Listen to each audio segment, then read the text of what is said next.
No too much protocol, please. So may I now start by inviting Ayo Obe, representing the civil society group. Ayo Obe.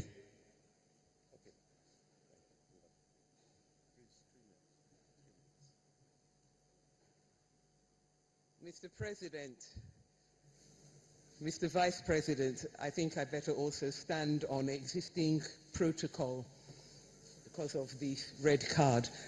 Mr. President, normally I would have described this issue of making June 12th, Nigeria's Democracy Day, a low-hanging fruit, which, for unfathomable reasons, others had refused to pick. But in this period of World Cup, permit me to use a footballing metaphor and to appreciate Mr. President for scoring the open goal that others had failed to score. Mr. President,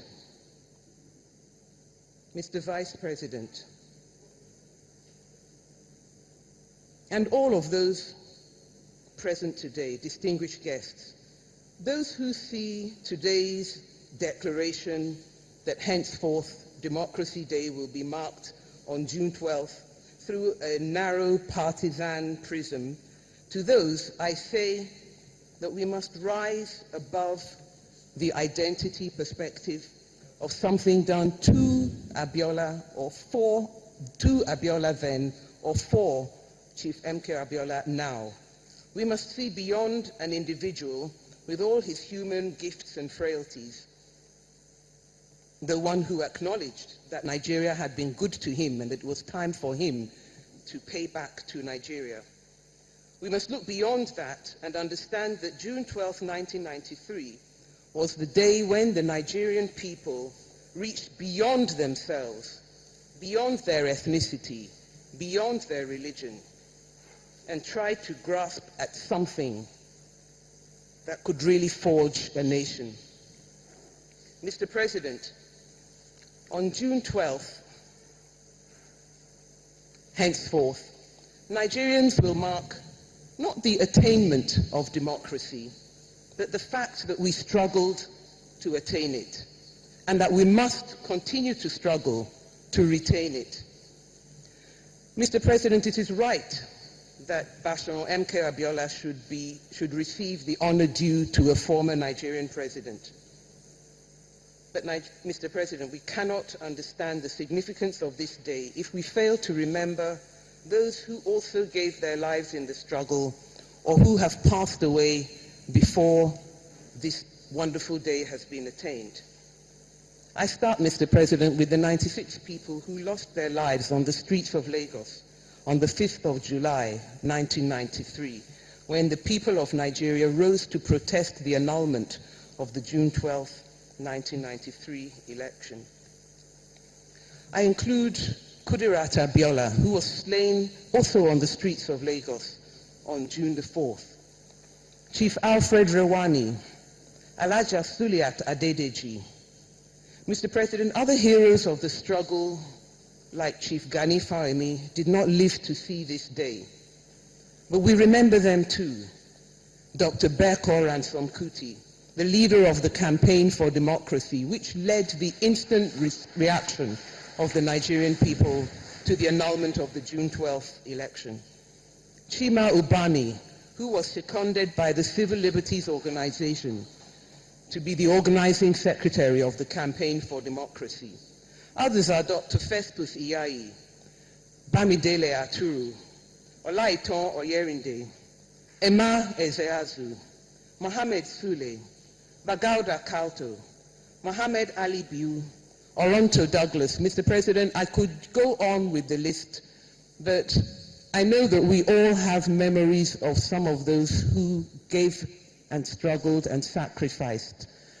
And Mr. President, you preempted me by asking that we observe one of our Nigerian brief moments of silence in honor of the deceased and those who have passed away. I would therefore ask that they rest in peace. Thank you very much.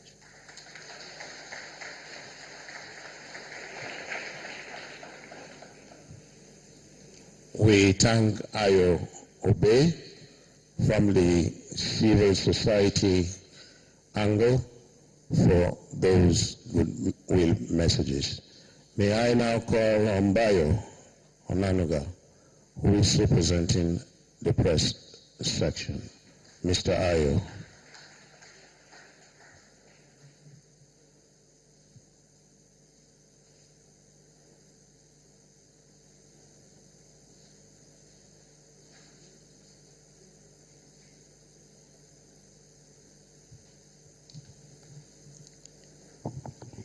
Good morning, Mr. President, Federal Republic of Nigeria, Mr. Vice President, Professor Yemi Osinbajo.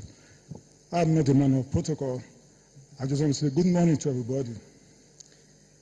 Well, I've not cried for about 40 years of my life, but today I was overwhelmed with a lot of emotions, especially when the President spoke and tendered an apology to the people of Nigeria over June 12th. I also began to cry when my little sister, Afsat, also spoke. I had to be wiping my tears all the while. Today is a very emotional day.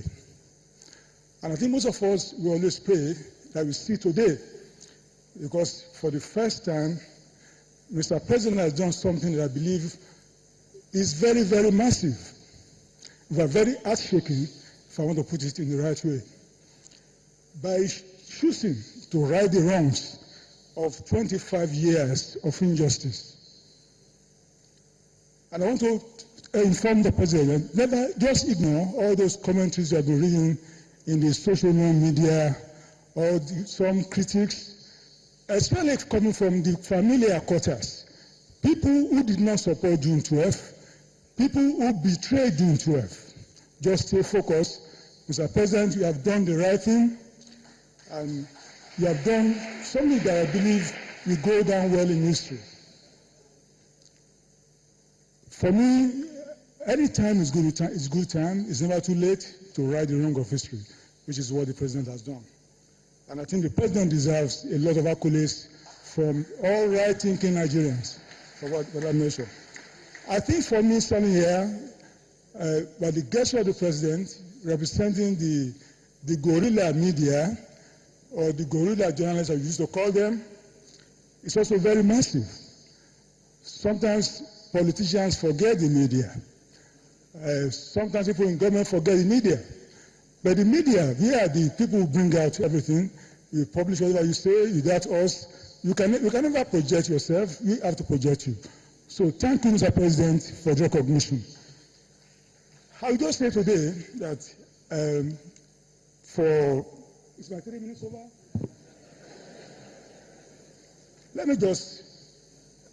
Just give me some 2 minutes. I think it's fitting enough standing here to just recall some of my colleagues who took part in the June 12 campaign. I want to start with my colleague in the news magazine, Mr. Kunle Ajibade, is here. Can he stand up for recognition, please? Mr. Babafemi Ojudu, who now works for the President as political advisor.